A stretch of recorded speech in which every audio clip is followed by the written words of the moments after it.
Hey y'all, Enzo here. Thanks for stopping by. Today we're going to be doing a bunch of modding, and I'm really stoked on it because I haven't had some time to really like sit down and mod a bunch of things in a long time. So, first up, we are going to work on these Kansept. What was the name of this knife? Kansept Goblin XL scales. We're going to do. They've already been orange peeled, and I actually shot this near a year ago, but I lost the footage, which sucks. But I'm going to show you guys kind of how I did it anyway. And we're also going to put a rock carved pattern along the top edge here of the scales. I think it's going to look really cool. And I've also, as you can see, I've already disassembled it, but I did film that, so I'll drop it in here in a minute. So that's up first. We are going to do a rock carved pattern all the way along the spine of the handle as well as the blade of this HSK Machineworks Lenny. Pretty excited about that because I dyed the scales, but they shrunk. So then I had to put in some filler to cover these gaps, and also they shrunk past to the point where they're no longer flush with the butt of the handle. So we're going to correct that using the Dremel. And then we're going to fix an issue I have with this knife. Liar! Hey y'all, Editing Enzo here. I did not have time to do the mods that I'm about to describe. I guess that was just wishful thinking on my part. I don't know why I thought I'd be able to do like 4 mods in an afternoon. I don't have that kind of time. So anyway, enjoy the first 2 I mentioned, and the following 2 that you're about to hear about. I will hopefully do them in a new video soon. All right, back to Video Enzo. This Civivi riffle from the factory had lockup issues. Isn't that fun? So we're gonna try to fix that. Don't know if I can, but I'm gonna do my damnedest. As you can see, I've already modded this a little bit. We've got a kind of a stormy kind of pattern on the acid wash on the blade here. We've got blue handle scales, a black backspacer, and a cutout here for the thumb. So pretty sweet mod if I can just get it to lock up. Lastly, we are going to do some fun stuff. This is the first high-end knife I got. It was a gift from my wife on our wedding day. And what we're going to do with this is we're not changing anything with the main pattern here. As you can see, this blade has been beat to hell already, and it's got a drop tip now from where I've messed it up. But what we're going to do in this case is I have these extra scales from Rip's Garage Tech, and they're excellent scales, perfect out of the box. But I just wanted to mess with them a little bit. We're going to try a new jigging pattern that I've really been wanting to see if I can pull off. I don't know if it'll work or not, but we're going to try that. So let's start with the concept and let's dive in, guys.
Alright guys, so here's the finished product.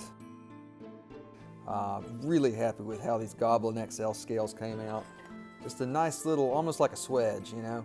I think it looks really good, and we're going to get this thing put back together. I got to wash them off first, get some of the gunk off of them.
All right, y'all, so pretty stoked on how this one came out.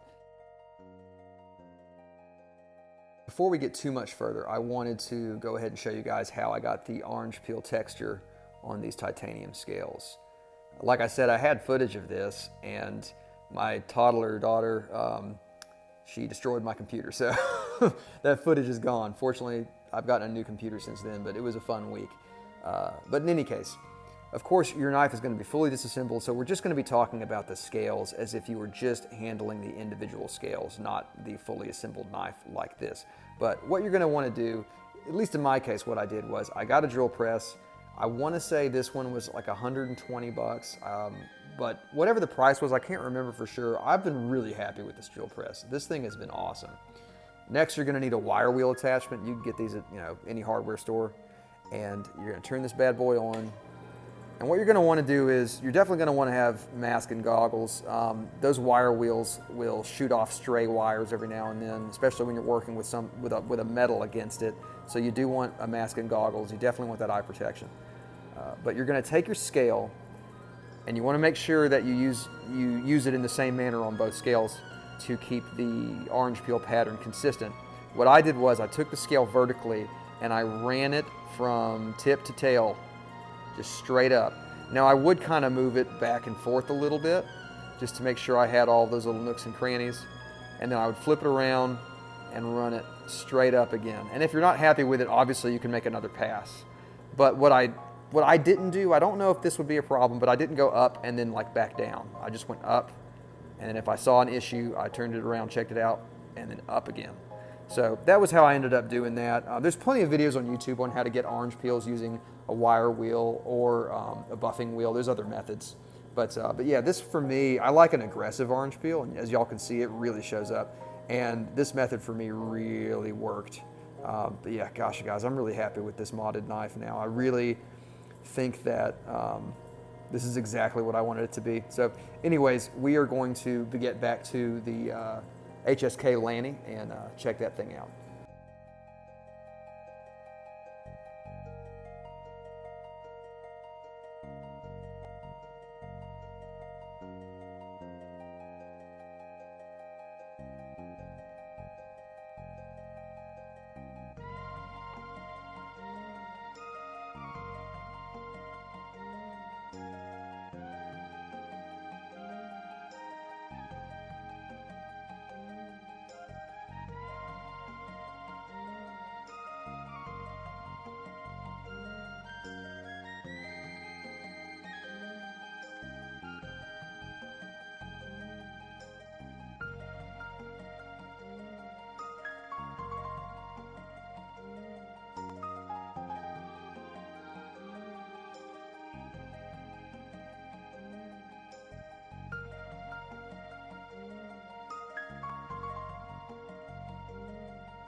Here is the HSK Machineworks Lenny's clip.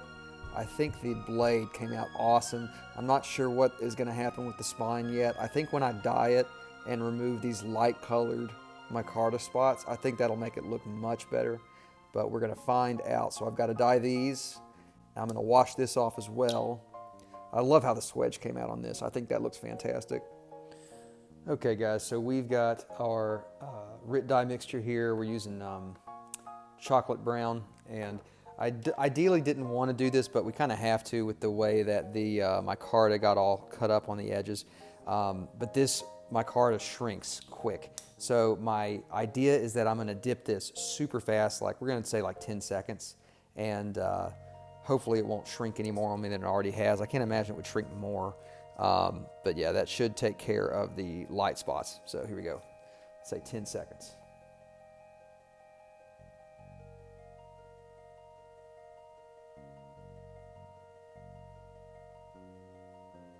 Okay.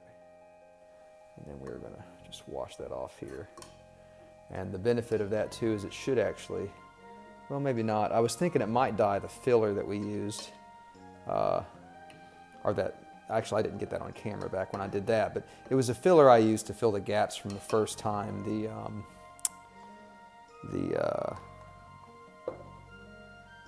micarta shrunk up. There we go, just let that sit for a minute. But that's fine even if it doesn't, because the filler still, it's a nice accent, honestly. That sort of tan colored filler pops nicely against the darker micarta. All right, I think that's good enough. Oh, hey, yeah, I mean, as you can see here, you can't even see those light spots anymore. So let's see how it dries. We're gonna let it sit for a little bit. Even like this, I don't hate it. So we'll see how it dries and how it looks, and I will check back in with you guys in just a second. Okay, y'all, taking it down to the tabletop here to kind of wrap things up. So pleased with how these knives turned out. Look at that, man. I really think that with the big real estate that we get with these scales on the Goblin XL, I mean, they're just huge scales. I really think having kind of an accent on them really works with the design. Hopefully Marshall Noble will be cool with that. But of course it's my knife, so kind of do whatever I want with it. But his design was already awesome out of the box, and I just feel like this just adds a little bit extra to it. So really happy with how that turned out. And good grief, I never get enough of the action on this knife. When you fire this thing with the middle finger, oh man, it's so satisfying. But yeah, again, the Kansept Goblin XL, absolutely a winner. And then we wrap this one up as well. As you can see here, the color is showing up a lot better now. And this ended up being kind of a burgundy color. I really like it though. It's turned out quite nicely. And look at that rock pattern. Holy cow. That is just wild. I love it. What do you guys think? Is it too much? This is the most I've ever done, I think, on one knife, just from head to toe rock pattern. I think that's pretty wild. And the swedge as well. The only reason, to be honest with you guys, the only reason I did the swedge was because I was working on the spine and I slipped and I cut into the swedge. And I said, well, I guess the whole swedge is getting it now. But it looks pretty cool. I think it turned out really well. So it's kind of a weird sort of, not sci-fi, but very, I guess kind of like fantasy Lenny's clip now. I don't know. Of course, we do have an orange peel here as well. That's something that I did a long time ago. As I mentioned, I had previously modded this and I'd put an orange peel on the Lenny's clip and I dyed the scales.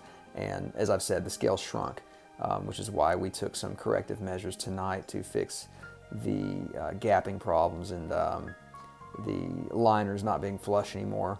And I think it works really well overall. So all I've got to do now is put in some filler on those gaps and we'll be good to go.